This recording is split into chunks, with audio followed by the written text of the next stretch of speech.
tekstur tersendiri, campuran tersendiri, seperti itu. Itu salah seperti itu. Jadi artinya biar kita itu tentang pengetahuan tentang budaya kita itu bukan hanya jari saja. Harus kita mengetahui tentang menelusuri lah. Ini era apa, zamannya apa, garis apa, seperti itu. Nah, jadi dari beberapa teman itu nanti bisa ditanyakan alasannya pusaka ini apa. Jadi mempunyai sebuah alasan. Saya tidak begitu memahami.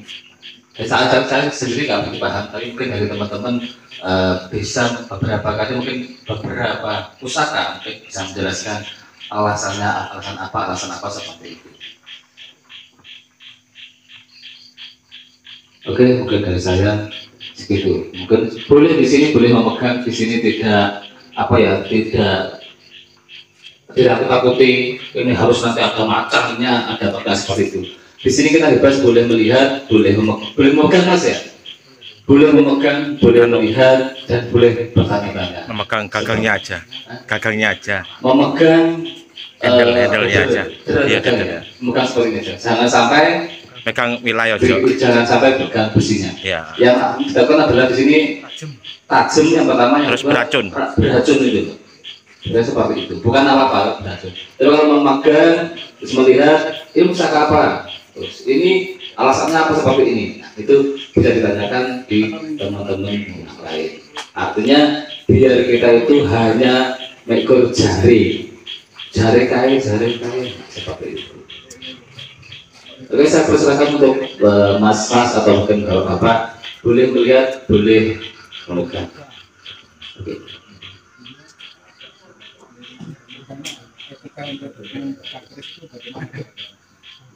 Etika membuat keris. Wah, ini nanti sudah ada sudah ada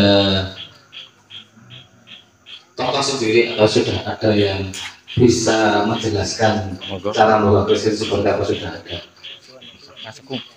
Wah, aku sih ini kebetulan namanya adalah purnama. Purnama itu campur nanging manunggal seperti itu. Nah, ini betulan purnama ini ketuanya adalah Mas Agung, rumahnya Songgon Bala. Nah, ini yang di tengah ini. Oke, mungkin dari Mas Agung bisa menjelaskan alasannya apa, ini keris apa, terus masanya masa apa, alasannya apa.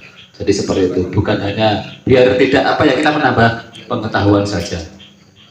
Yang biasanya ini harus buka keris walaupun suroto, nah, seperti itu. Tapi kita nggak seperti itu. Kita bisa membuka keris kapanpun gitu.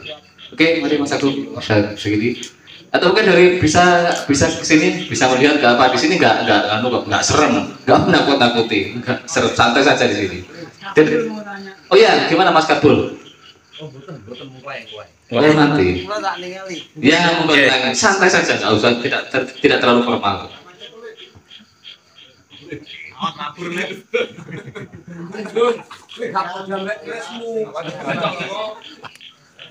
Ini Mas bisa menjelaskan biar dia dulu.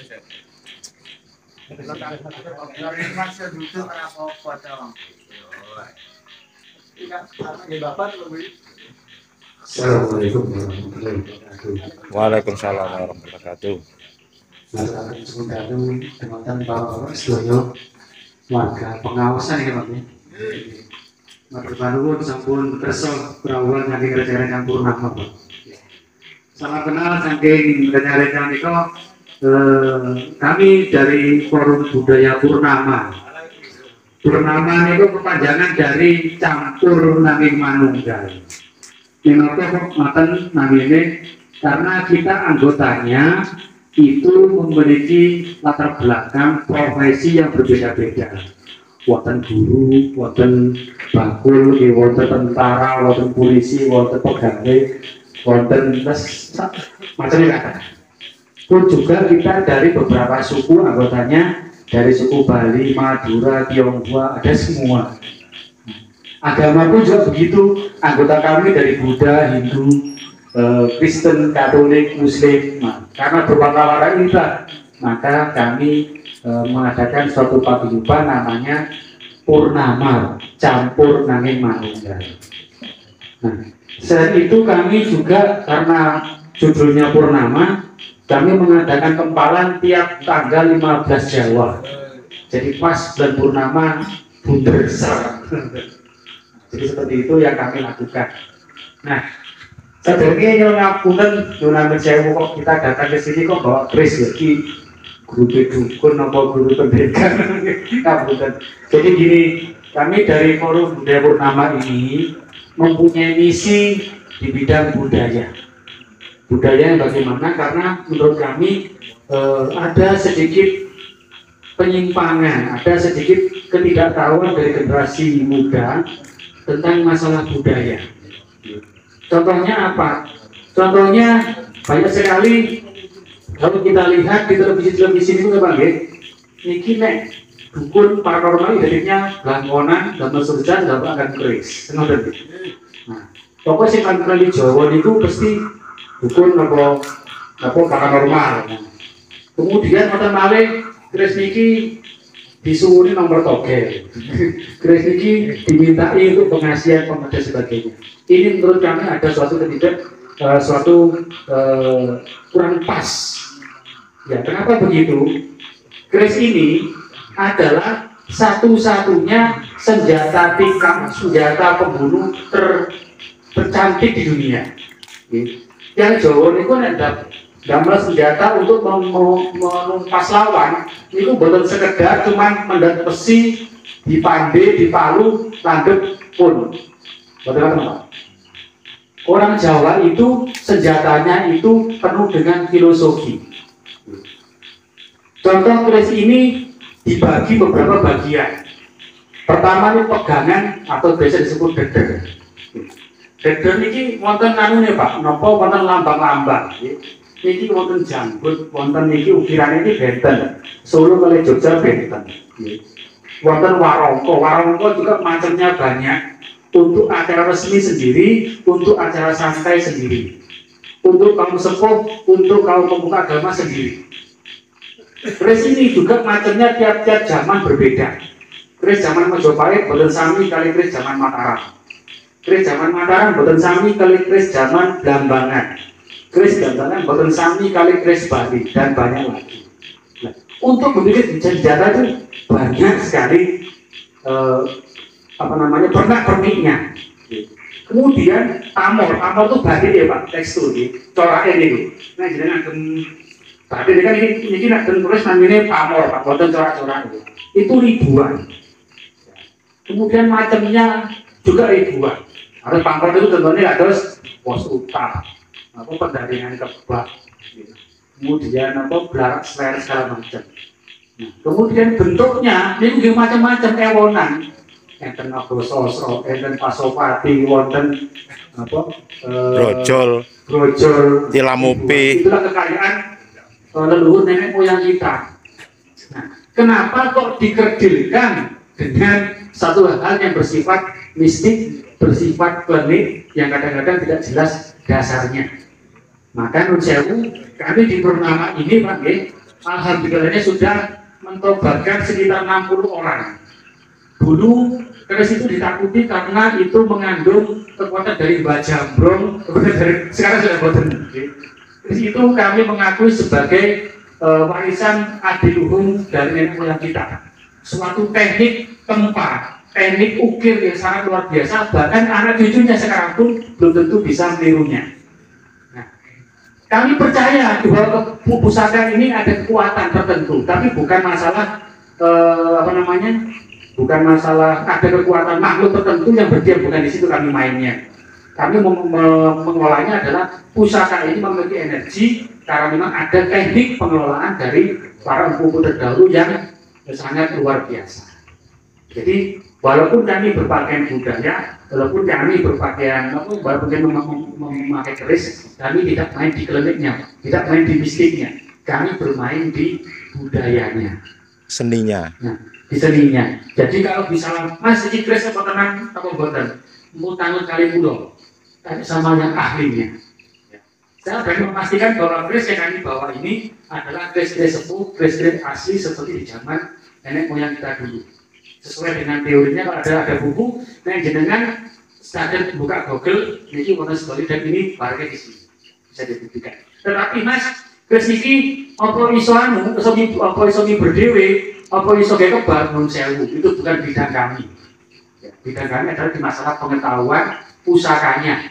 Kalau masalah kesaktiannya itu bukan pada bidang kami, itu nanti ada ahlinya tersendiri.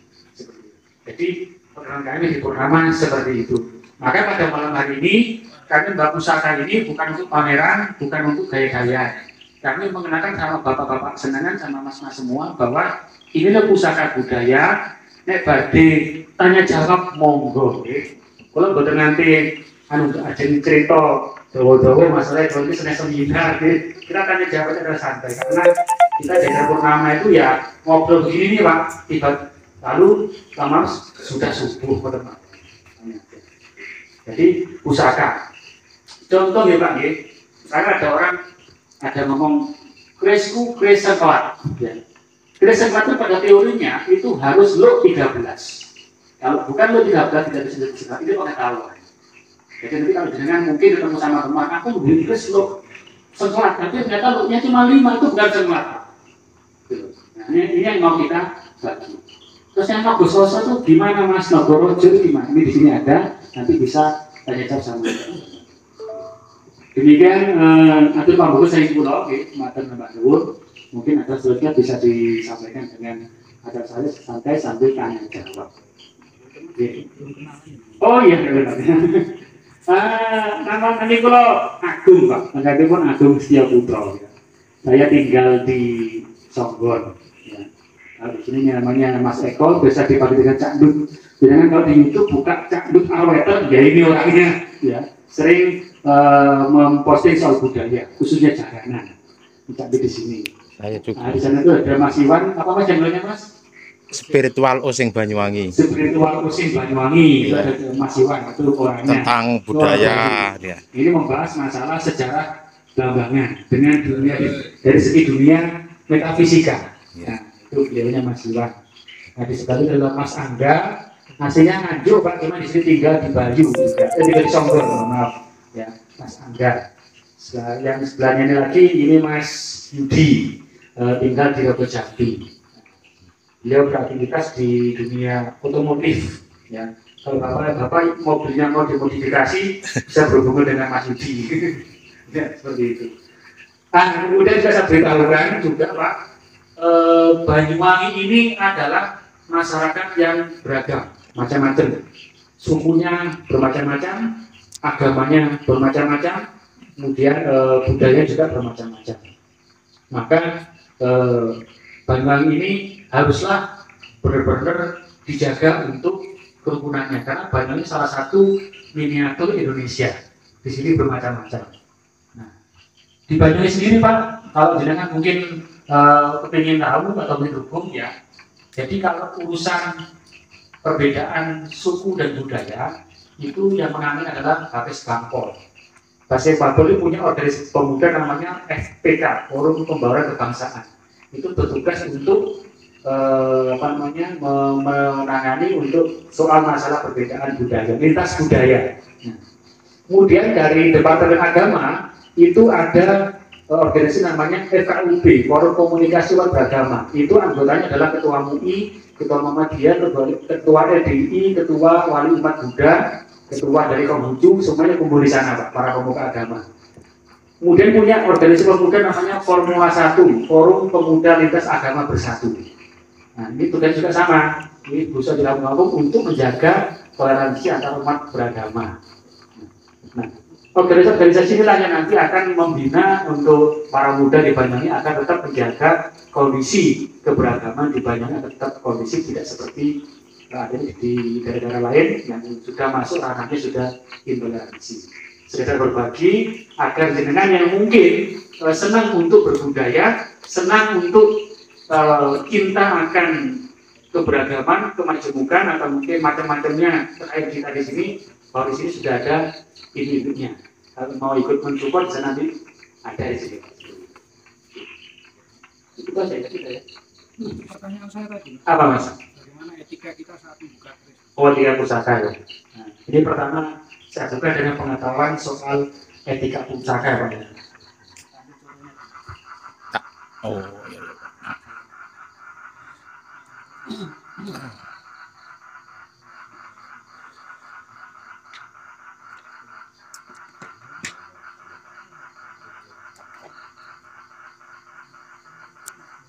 Warangka, ya, ini namanya warangka. Pada Inggris itu namanya warangka.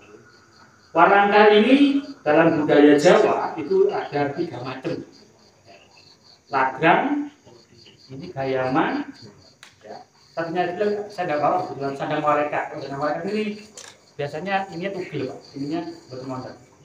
Sandang malaikat. Oke, nggak apa-apa. Lagrang, gayaman, dari sandang malaikat. Itu macamnya warangka. Ya. Nah, lagrang ini Pak, jadi keris yang lagrang seperti ini, warangka lagrang ini digunakan untuk acara resmi. Jadi panjenengan badhe seorang datang pejabat itu ngagem lagrang. Bila wonten kawinan acara-acara penting ada itu damel lagrang.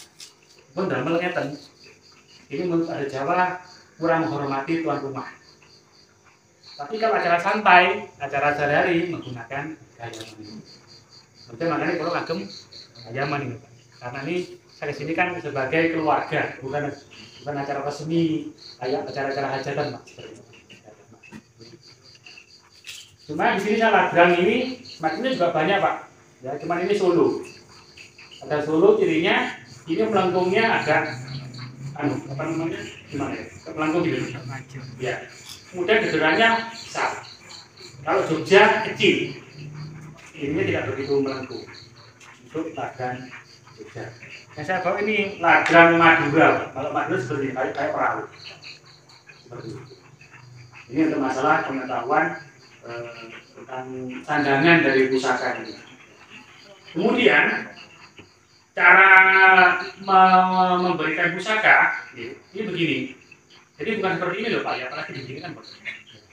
Kalau jenengan itu lebih tua daripada saya, maka memberikannya seperti ini. Jadi saya mungkin masih contoh Mas. Nah, kalau masnya ini usianya lebih tua dari saya, maka saya mungkin di bawah. Ini jenengan ini nyata. Nah, seperti ini. Oke. Kalau jenengan lebih tua dari saya memberi. Jadi tangannya di atas gini. Enggak benar. Jadi jenengan lebih tua saya memberinya dari bawah. Jelas ya lagi. Jadi cara begini. Jadi bukan ini Mas, betul ngoten. Yang untuk pengobatan nggak ada. Apanya? Krisnya. Untuk fungsinya itu nanti ada sendiri Pak ya. Karena saya masih banyak pengetahuan. Jadi kalau mungkin jenengan ada pusaka, dia pakai pameran segala macam, itu cara memberikan seperti itu. Kemudian cara mencabutnya Pak, itu bukan strike, bukan itu salah. Kalau krisnya sepuh langsung patah. Jadi cara mencabut pusaka itu yang ditarik itu bukan krisnya tapi warangkanya. Ya. Ini jempolnya ini nyuruh Pak. Oke, tarik ke atas. Jadi bukan gini. Kalau gini, pas ininya sepuh, patah ketempuan dengan Pak. Ya. Kemudian minta izin kepada pemiliknya. Mas, ini apakah membuka pusaka itu? Membukanya tidak boleh separuh ya Pak ya. Begini tidak boleh, cuma tidak boleh. Jadi kalau membuka harus langsung keluar. Karena kalau dengan buka separuh, yang pertama yang punya tersinggung, yang kedua mungkin ada faktor X kita nggak tahu. Soalnya tidak mualati gitu. Jangan separuh. Kemudian cara memasukkan dia sama. Jadi seperti itu etika aturan untuk memasukkan pusaka. Kemudian kalau yang sandang malaikat itu bukan di belakang Pak, itu di depan sini. Untuk kaum sepuh, para pemuka agama atau orang-orang yang dituakan. Makanya sebenarnya lukisan Wali Songo itu bukan pakai laga, kan dia pakai laga gini ya Pak ya. Lukisan Wali Songo itu kan kayaknya seperti ini. Itu salah sebenarnya, harusnya pakai sarang malaikat tadi. Nah, cara makainya keris itu seperti ini Pak. Jadi yang ini kalau disapu kayak gini, gitu. Biasanya kan orang Jawa itu kan pakai sewek, kemudian pakai centing, gitu. Terus centingnya biar kelihatan rapi menggunakan cinde yang kayak selendang loh Pak. Sendang. Nah, keris ini masuk ke centingnya Pak. Ya, kalau saya balik kita pakai sapu, masuk seperti ini, kemudian digeser gini. Akhirnya gitu Pak. Jadi bukan kira bukan gitu. Ya. Jadi masuknya di sini, tapi digeser. Set. Nah, oke. Orang Jawa kenapa kerja di belakang? Karena orang Jawa itu sangat punya unggah-ungguh. Jadi kalau orang Jawa ini apa yang menjadi kepandaiannya, apa yang menjadi kelebihan akan disembunyikan di belakang. Digunakan apabila diperlukan. Jadi piano Jawa itu apabila kerisnya ini sudah pindah ke samping, ya Pak ini, ini berarti dia sudah tidak nyaman. Jadi kalau kita bicara kalau orang sudah ke samping, berarti dia sudah tidak nyaman, sudah wis kemerungsung. Kalau keris ini sudah pindah ke depan, ini berarti dia sudah siap mati. Jadi orang Jawa tidak boleh di depan. Kalau depan ini, berarti kerisnya harus dihunus. Kalau dihunus, berarti juga harus ada Pertumpahan darah. korban. Hanya selalu orang keris kalau keris di depan, tapi di belakang. Kalau waktunya nyelawat Nun Sewu, kalau ke makam ada orang meninggal, ini biasanya begini Pak, disembunyikan. Namanya Anyikep Pusoko.